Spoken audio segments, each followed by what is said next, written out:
All right. We are live. Everyone tuning in on LinkedIn and YouTube. Welcome to another episode of the Managing Partners Podcast.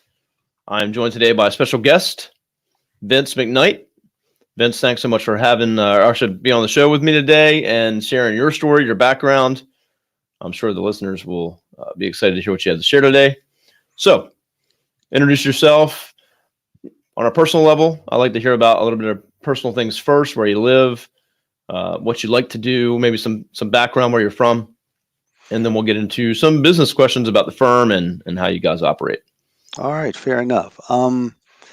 I was born in Washington, D.C., where I am right now. I'm a native Washingtonian, and they say we're rare, but I don't know. I know a lot of people who were born here, and I was educated in Washington, and then I went to Brown University for undergraduate, and University of Pennsylvania for law school, and I've been practicing primarily in the Washington metropolitan area my entire life, except that now my practice is more of a national practice.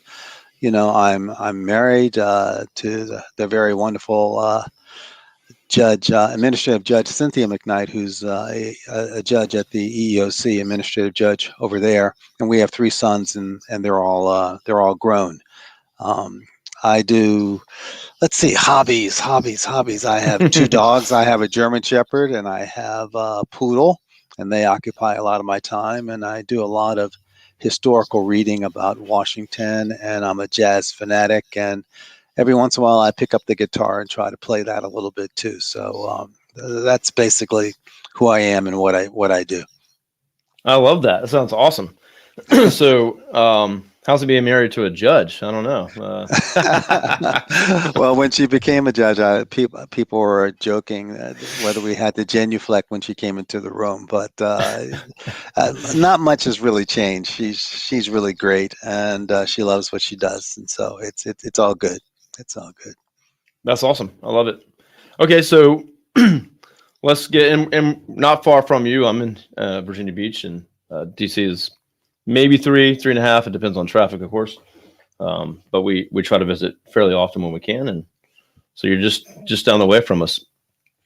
Let's talk about. I was telling you, I was just there, and I hadn't been here for 10 years, and it's really grown quite a bit, and we like Virginia Beach a whole lot. It was a great time there, maybe about 2 weeks ago. Yes, that's really cool that you were here recently, and there's a lot going on here, a lot of changes, a lot of new things. Even more coming. We have a Sportsplex coming toward the oceanfront. Pharrell Williams is potentially opening up in like a surf park.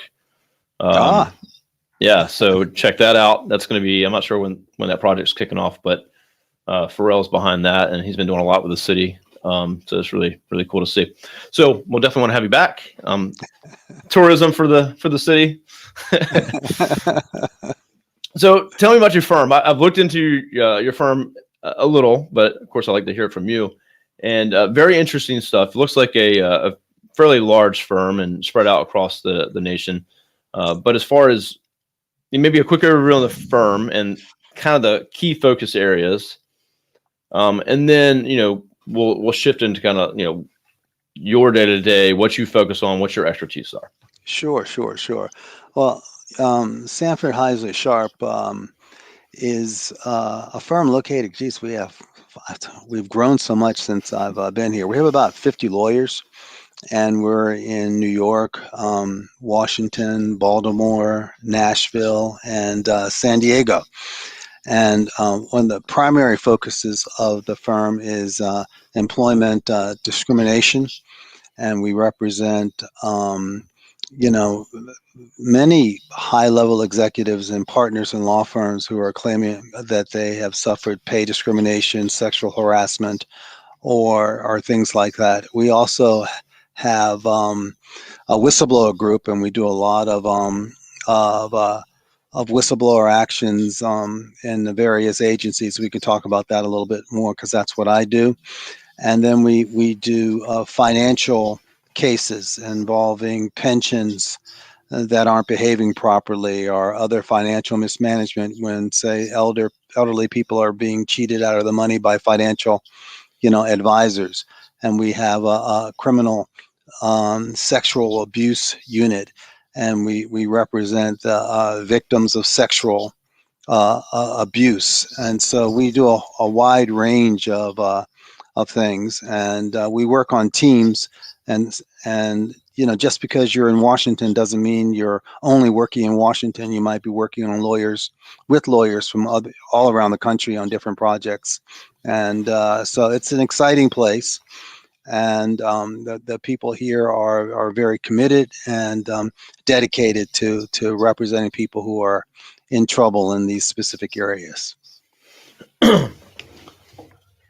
So I assume you guys bring in probably whoever's the best from whatever team, from whatever office you have is, I guess best to represent or be part of that effort.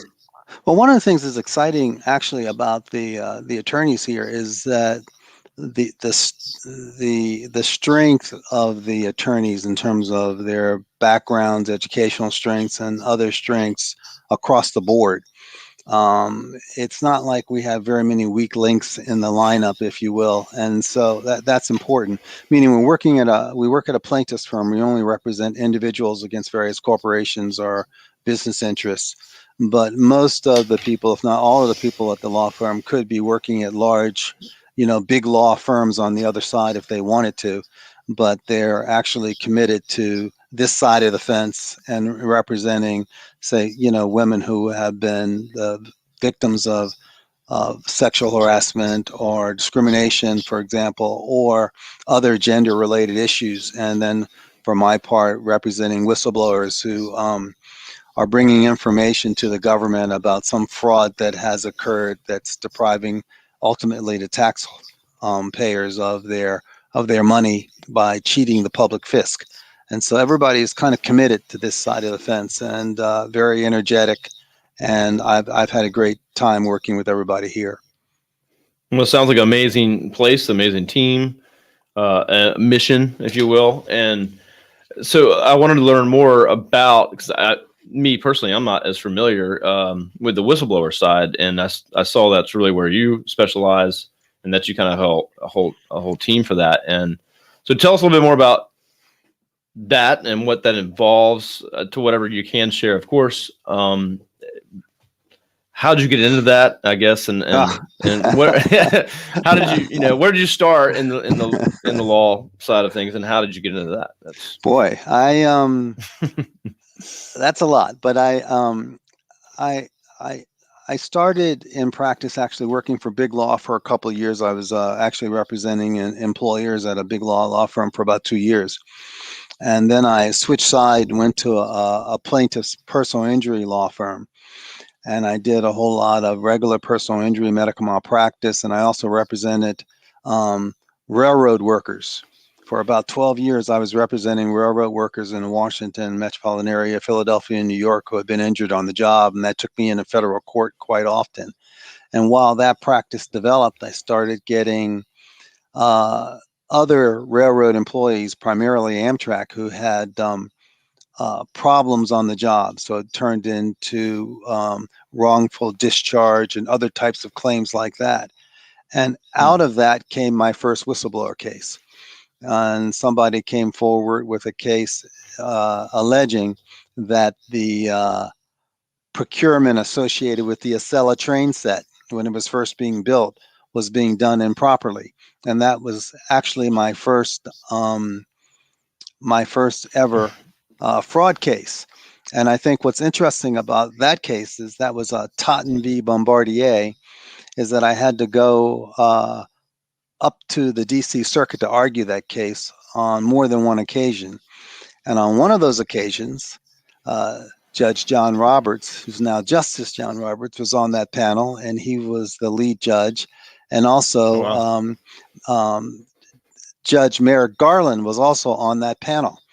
And Judge Roberts and Judge Rogers ruled against me, and Judge Garland went with me in the dissent. So it was funny that years later, because we lost that appeal, which is interesting, the Congress actually changed the law and adopted the viewpoint that Judge Garland and I were pushing. So I ran into him years later, and we joked that we were right all along.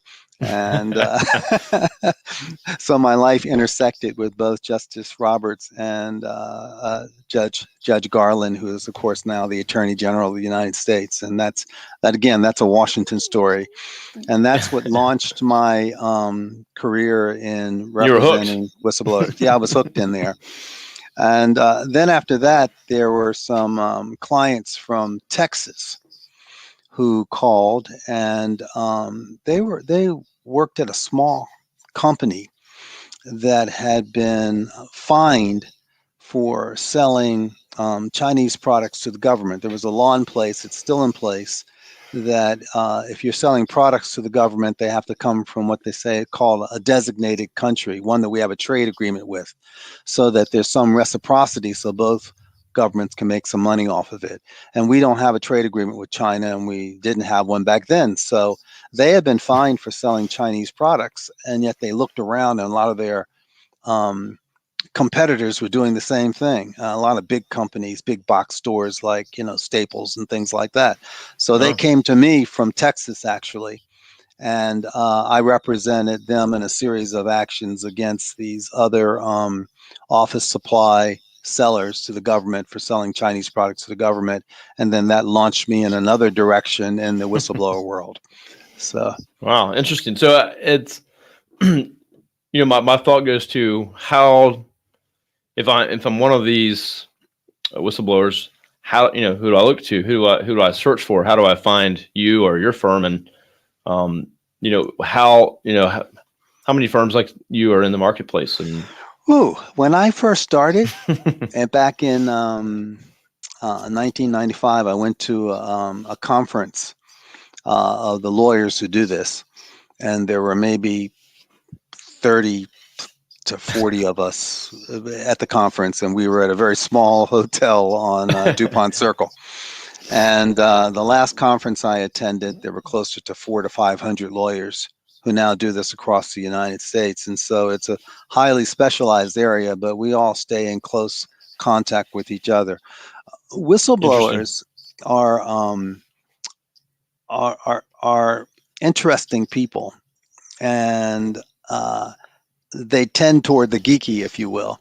And what I find is that they know everything about you when they call you up. I think they've been living the research.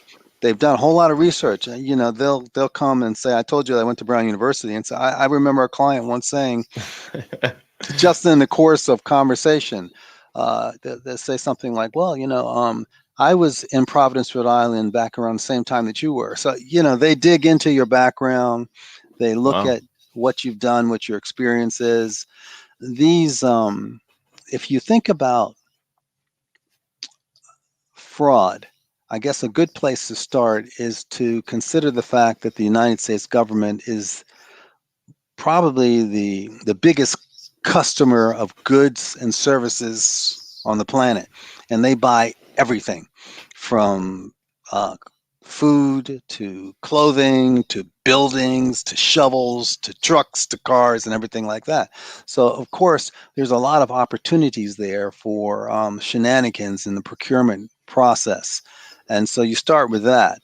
And but each one of these areas has its own regulations. The Department of Defense regulations are different from the healthcare regulations, are different from the agriculture regulations, are different from, you see, so everybody has their own regulations and rules about how the contracting process should proceed.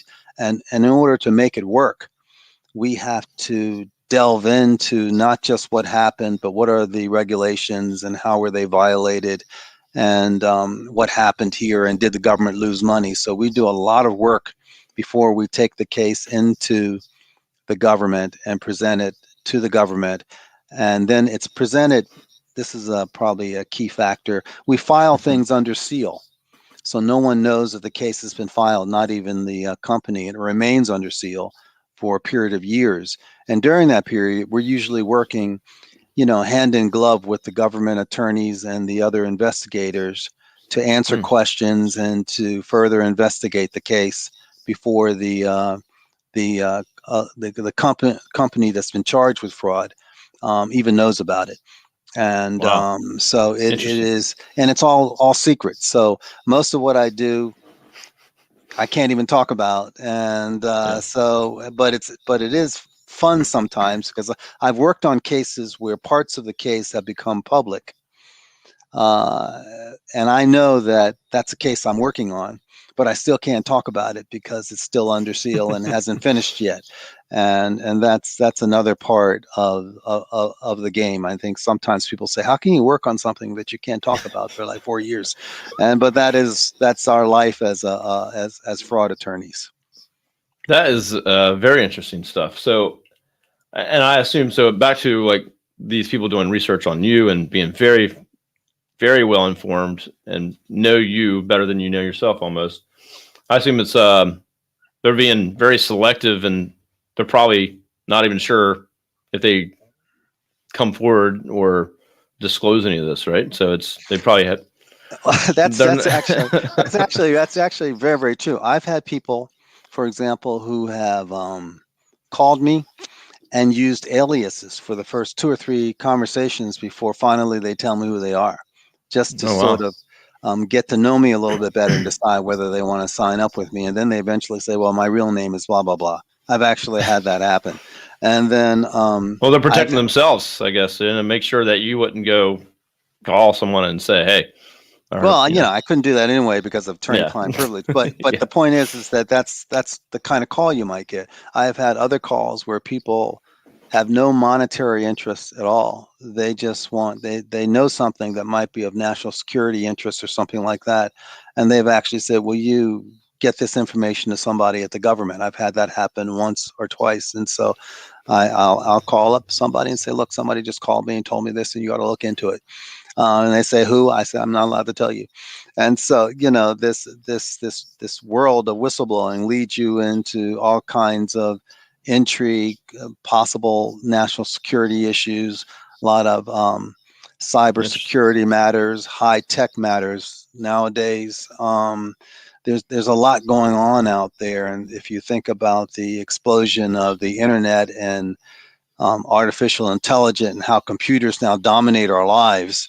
And then you think about all the things that can possibly happen and all the things that might go wrong there. And, we find ourselves in that space from time to time. And then other times it's just a garden variety fraud.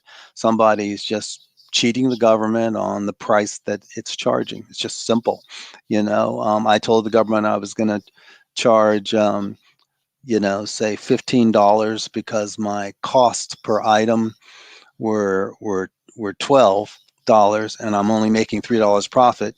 And the truth of the matter is my cost per item is $6. So I'm actually making way more profit than the government would have allowed. Just a simple lie about the price. It can be something like that.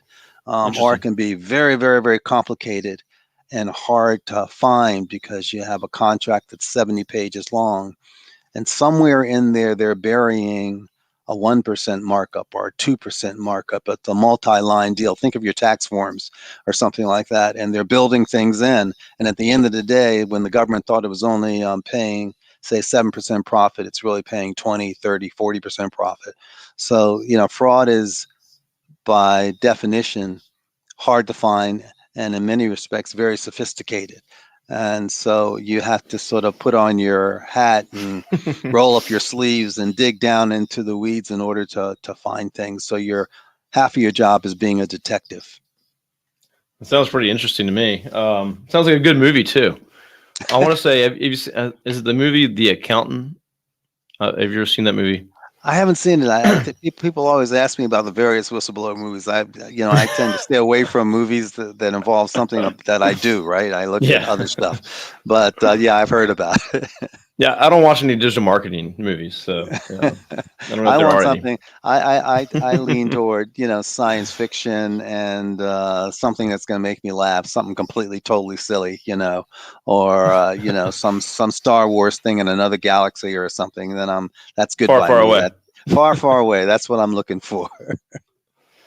Well, so that's so it only seems like you're going to probably get busier with the way things are and online and all Well, think about it, the right? yeah. The government just has released trillions of dollars into the economy for, the pandemic relief programs on many levels. And so this is sort of the biggest release of funds into the economy, perhaps in history. And they're already seeing all kinds of, fraud associated with the dollars. For example, in the Paycheck Relief Program, PPP. PPP, you see people that have made up companies, made up information, and then in the field here we joke and call it Lamborghini Man. I don't know why, but at least 3 or 4 of these characters have bought Lamborghinis with the money that they got, so we call it Lamborghini Man is out here, but wow. there are more sophisticated people than that out there who are also doing things. There have been claims of a fake PPE, substandard PPE, masks and everything else like that have happened. There have been smuggling cases, misbranded cases, all kinds of fraud. So whenever there's a lot of money, there's somebody around trying to figure out a way to scam it. And so, we're going to be very busy, I would think, in the coming years with the fraud associated with the relief programs. That's a good point. And they wanted to release it as fast as possible. So there was a lot of checks and balances. They had to skip a lot of that and just get the money into people's hands. Think about it. They went to, they sort of, I don't want to say, they delegated a lot of the authority, for example, to the individual banks to give out these funds. And so, you can once again, think about all the places where something can go wrong there. And so I would imagine that as we're getting better at it and the controls are getting tighter, but we have human beings and human error, and then we have a lot of money floating around out there. So there surely is fraud. Yeah, I can see a banker saying, "Hey, friend, you want some money? I can just set some things up, and we'll get you set up." the first release of money, one of the complaints is that the banks sort of connected with the best customers, and the best customers got the relief before everybody else. And so some of the smaller businesses who didn't have some of those well-established, well-heeled relationships were slow to get funds, and they actually needed money. So they actually changed some of the regulations to make sure that the flow of money got down to Main Street, if you will. And you remember there were some, I'm sure you read in the paper, there were some very, very large corporations who had lots and lots of money and didn't really need it, who didn't do anything illegal, but they applied for and received, millions and millions and millions of dollars worth of support under these programs. So, again, the effort was to get the money out there quickly. It seems to have been successful based on some of the projections that people are making for the economy this year. But there's still a lot of money floating around, and whenever there's a lot of money floating around, there's a lot of fraud that follows close on its heels. Yeah, I know that some companies came forward and returned the money or gave it back, that they didn't need it. So that was, I'm sure, a lot did not do that. So, and then as far as the bank, like, I remember for years and years running my business. I didn't go to the bank and get lines of credit, and I didn't. I just kind of used the bank for basic stuff, and because I didn't want debt, I didn't want anything like that in my business. And I always had these entrepreneurs that I knew, mentors, like, no, you need to get to know your bank. You need to get lines of credit. You need to build them if you need them or not, because when you build that relationship and you need those funds, you'll be set up and ready to go if you need to grow your business or whatever. And so I did that over the years, and I will say, I would assume people that have a relationship with their bank and have a call on their cell phone right away, and they help them out. You have those lines of credit. You have that credibility. If you are listening and you don't have a relationship with your bank, you probably want to work on that. Not to say that that's fair for anybody, but it is going to happen that way. Yeah, it's good business. It would be good business to do that. I mean, everybody should. It's just like, you want to have a doctor, you want to have a dentist, you want to have an accountant, you want to have a banker. There's certain things that you want to have in terms of support And a lawyer, perhaps, yeah. Remember that. You want to have a lawyer. But Just don't call them a lot. Just, will ya? yeah, but I think that it's I really enjoy representing whistleblowers.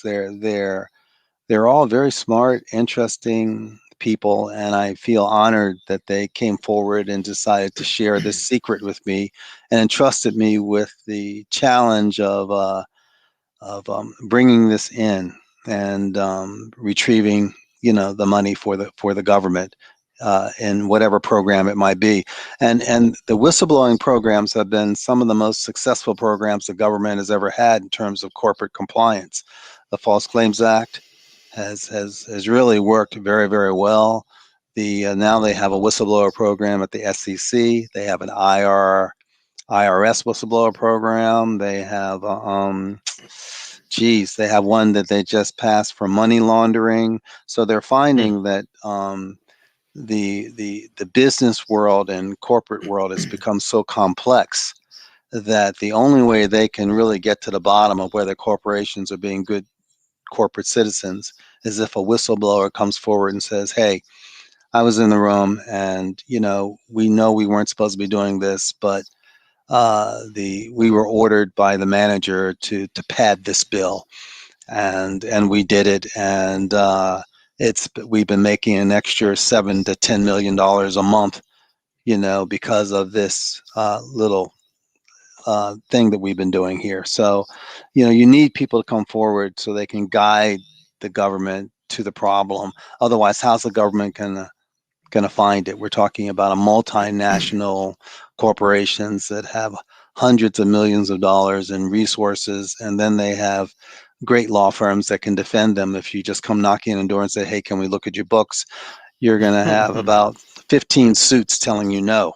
And so it'll take you a long time to even get to the information. And so, because of the modern dynamics of litigation and how difficult it is to even litigate against large companies, whistleblowers have been the key to uncovering, corporate malfeasance. And I think it's going to continue that way for a while. Interesting. So this is I got two more questions, actually. Well, I got two questions I was supposed to get to. I just haven't asked them because I've been interested in the conversation. So a couple questions I want to get to, but before that, I'll ask the final questions I was going to ask you originally. What, I would say, what trends do you see that impact you, your firm, or your practice areas that you see, either as it could be economic, it could be changes with things that are happening, any positive or negative? What do you kind of see happen in the next few years that may be good or bad for your industry? That's actually it's a wonderful question, and there are a lot of trends. I think about for a moment that we are on the verge of an emergence of an entirely new economy, if you will, from Amazon to Google, to how we buy goods and services, everything Cryptocurrency. we do. Cryptocurrency. We have medical treatment online and all kinds of things. So Telehealth, yeah. So everything now is changing, and with that change, become problems sometimes. And so right now, for example, I know in Europe and across the world, they are looking into ways to better control the flow of information, your personal data and things like that throughout the internet. They're trying to control fraud better that way. And whereas in the United States, we sort of have a loose confederation of agencies that are sort of looking after business in general and other things like that, consumer issues. But it's getting to the point where perhaps, internet businesses and enterprises may need their own agency, for example, to monitor the special concerns associated with doing business on the internet. And then you take the intersection of where the internet meets Wall Street. And so people are investing in these companies, and what's the flow of information, and do you really know what you're getting, and are they telling you the truth about the metrics of the company and how they're earning money? So these are all new horizons that are being created by this new emerging world that we're part of right now. And the pandemic, I think, put everything on steroids, because now we've learned that we can do what we're doing right now. We can work Yep. virtually. We don't have to go into the office. All kinds of things are again happening. The world is changing, and the change is good. And then change brings new problems, new issues for us to address. And so, I just like I was telling you earlier about, you know, the stimulus programs and things like that, and opportunities for people to steal. You know, you Yeah. also have to think about, if you talk about gender discrimination, look at most colleges now. The population of most colleges is more than 50% female. And so, you know, the same thing's happening in the law schools and the medical schools and things like that. So the number of women who are qualified to move up into higher positions is going up and up and up and up just by the sheer numbers. And there's likely to be resistance to, you know, their advancement and progress through the ranks in corporate America. And so all of these things will continue to be issues until society adjusts to the new realities that we're facing. So Very interesting. So, and I think too, with with all these changes comes opportunists and people to take advantage of those changes. and Right? there are people doing it right. I mean, the internet has allowed small businesses who are smart to be very nimble, quick, and to start up businesses. There are more female, you know, started business and startups than I think ever before. People are coming up with new ideas, new apps. You know, we have more computer power than we can possibly use. It's just a question of what's the app and how we're going to use it and how we're going to make life better for people. You know, people are making money because they have a website with lots of visitors. And so they sell ad space on their website because they have a popular website for whatever reason. So again, that's Yeah. another opportunity. That's another place where things can happen. And then think about whether and people are selling clicks and impressions, if you will. And who's doing the click and impression? Is it a human being or is it a bot? You know, so again, Yeah. more interesting issues in terms of what are you getting, what are you buying, what are they selling, what's the value of the company, what's the value of the service that you're getting as we move into a virtual world.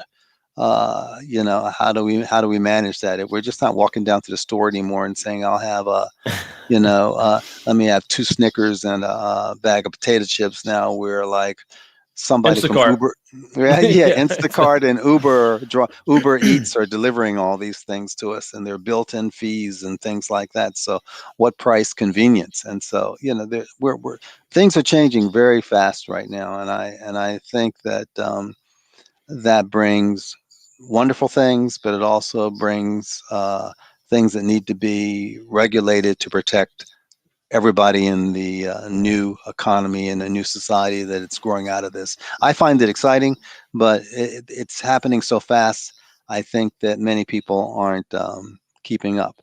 And I don't know if you've ever looked at Congress and any of the hearings and seen. I mean, I'm an old guy myself, but if you've seen some of the ones in Congress trying to say question some of the young internet titans, and they Yeah. barely know how to use, you know, a flip phone, and it's really very embarrassing, you know, that they're so far behind already. So how can they regulate this, you know? So That's a good point.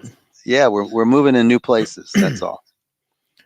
Well, yeah, you're 100% right. I think you're only going to get busier, and yeah, I'm sure your firm will be dealing with a lot of cases in the future. So, well, I am out of time. I'm going to have to jump. I have another meeting coming up, but Vincent, I really appreciate you coming on. I love what you had to share. I could probably talk to you all day. This is really cool stuff. It's something that's, a little bit new for me, and hopefully a lot of the guests will get a lot out of this. And that brings me to anyone that wants to hear more or connect with you, follow you. What's the best way to connect with you? Well, you can email me, vmcknight at Sanford Heisler. You can find me on LinkedIn. I actually get a lot of contact from people on LinkedIn. We have a website, sanfordheisler.com, so you can find us there. And just search my name and I'll pop up there too. So, I answer a lot of calls and emails directly myself. So that I know my brothers find that odd. They call and I pick up the phone and they say, "You don't have a secretary that does that?" I say, "Look, I figure they're calling for me, so I might as well pick up." But anyway, I really appreciate it. It's been fun talking with you. And I wish we had more time to chat because there's a lot of exciting stuff going on out there. Yeah, again, I appreciate your time today, and I'm sure we can connect again. And yeah, I could talk to you pretty much all day. I had a few other questions that I wanted to get to that just popped into my mind, but that's fine. We'll have this up and for others to enjoy, and we'll hopefully get to connect again here soon. So, Vince, I appreciate it so much, and have a great weekend, and come to Virginia Beach again. We'll see you soon. All right, thank you very much. Vince. See you. Thank you. Bye-bye. Mm-hmm. Bye.